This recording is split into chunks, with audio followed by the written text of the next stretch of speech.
They run, they attack, but most importantly, they do not differentiate between friend and foe. Ladies and gentle orcs, in this video, we are taking a closer look at the best good boy of them all, the squig.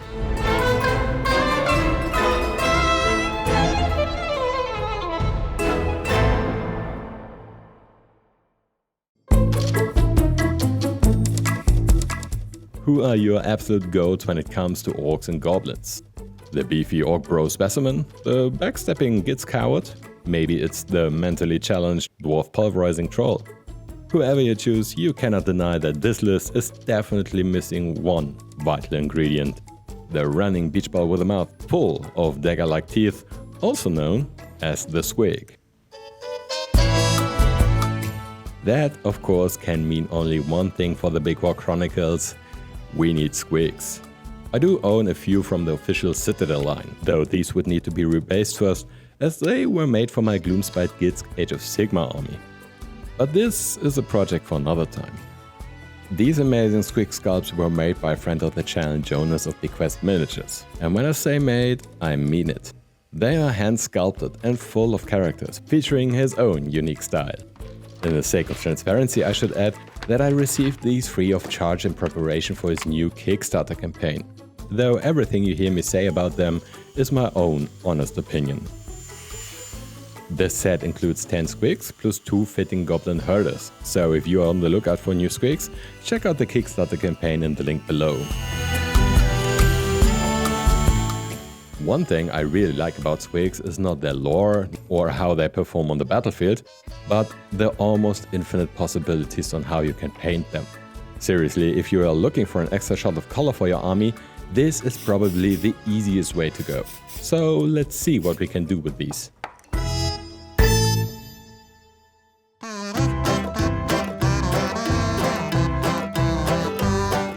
I wanted to inject bold colors into my big war, so I took a look at the paints I had and chose the most vibrant. One of these was familiar pink from Army Painter's speed paint range, which, thanks to its somewhat artificial and unnatural hue, reminds me of sugary sweets, particularly hard candy. And since these squigs are also kind of sweet, but not very healthy for those who interact with them, it's a perfect fit for our first color scheme. The fluid nature of these speed paints also allowed me to add a simple color shift to these particular squigs.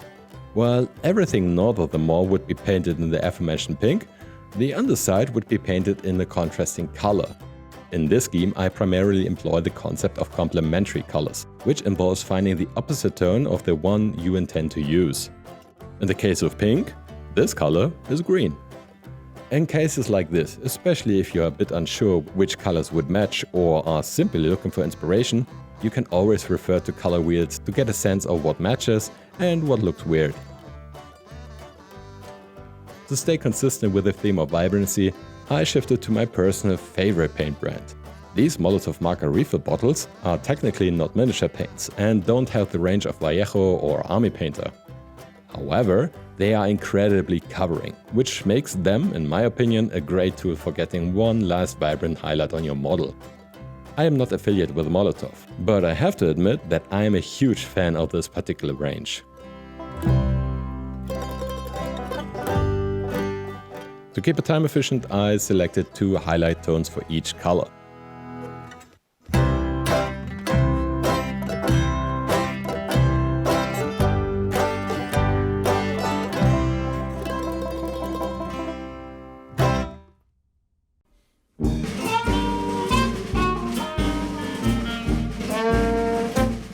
This scheme tries to recreate the quintessential color scheme of the squig as seen in the rulebooks or promotional material. It is primarily red, so that is the way I'm going to tackle this. Again, I went to the speed paint range. Army Painter was so kind to provide me with these paints, and I wanted to give them another shout out as a small thanks for providing me with them. They honestly became essential to my painting style, where I like to keep the process as simple and quick as possible, while still meeting my own personal tabletop standard. I chose these 2 reds as a base for the quintessential squig. Bright red for the highlighted area, and slaughter red for the jawline and the area south of it. As before, I tried to mix these aptly titled paints on the model to achieve a simple transitional effect. To highlight these squigs, I again opted to go with the Molotov marker refillers. I have to admit, these take a bit of getting used to when you start out with them. Their incredibly fluidic nature makes them a bit unwieldy sometimes, especially when you try to apply them with a bigger brush. But when you use finer brushes, you can easily get smaller detail highlights on your model.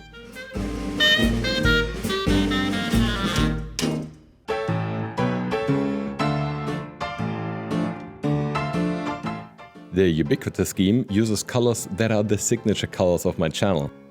Though it may feel a bit self-indulgent, there is a reason why I chose these colors for my channel in the first place. I simply really like them, so why not use them on my squigs as well? To achieve what I was going for, I selected these two paints. Nuclear Sunrise, which is a very warm yellow, almost like orange, and Tidal Wave, which serves as the contrast to the upper areas. Now both are not exactly complementary, but it doesn't really matter that much. Color theory is not an exact science, but more like a guardrail. In the end, it will come together regardless. To highlight the orange areas, I chose to employ tones that veer more and more into the colder areas of yellow, which accidentally created a so-called split complementary scheme. Similar to the strict complementary scheme, where you have two opposing tones, you take one of these tones and literally split it in two. Taking this paint job as an example, you have blue, which has a neutral yellow as its counterpart. Now, when you split the yellow into two parts, you get a colder and warmer yellow.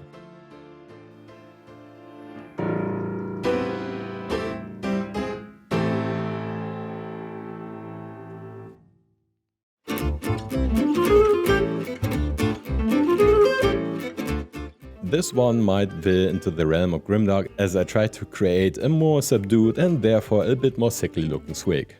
I use palette bone for the lighter areas and malignant green for the shaded parts. Both are pretty light in terms of coverage, so it's good to have a decent zenithal undercoat for this scheme. While I use the zenithal undercoat on all my squigs, it is definitely more important here than in the other paint jobs. This is also the only scheme where I didn't use the Molotov paints for highlighting. Instead, I opted to go with regular Vallejo miniature paints.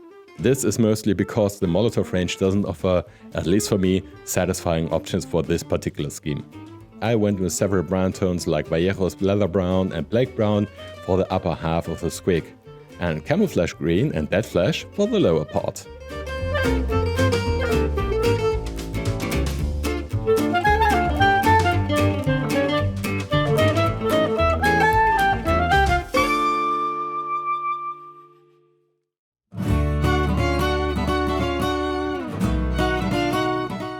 Green and violet, the vibrant colors of the probably most popular mean green machine, the Hulk.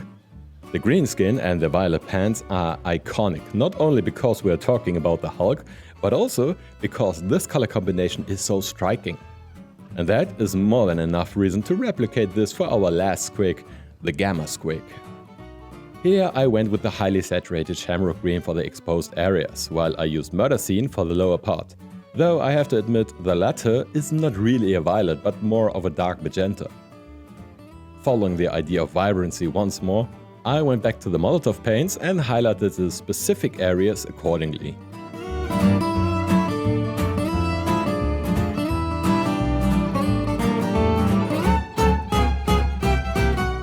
At this point, the remaining steps were the same for each squig. I painted the teeth, horns and bandages with brown tones, starting from dark brown and progressing to bone white, using several steps in between. This process varied depending on the size of the area. For example, for the horns, I utilized the complete range of these colors, while for the bandages, I used only one transitional color. The larger the detail, the more steps I undertook. For the few metallic parts, I kept it pretty simple. First, I started with a coat of Army Painter's plasmatic bowls, followed by gunmetal by Vallejo. After that, I simply washed the part with a very diluted Chimera red ochre. And after painting the base in my typical Big War Chronicle scheme and adding a few tufts, my squigs were ready for gobbling.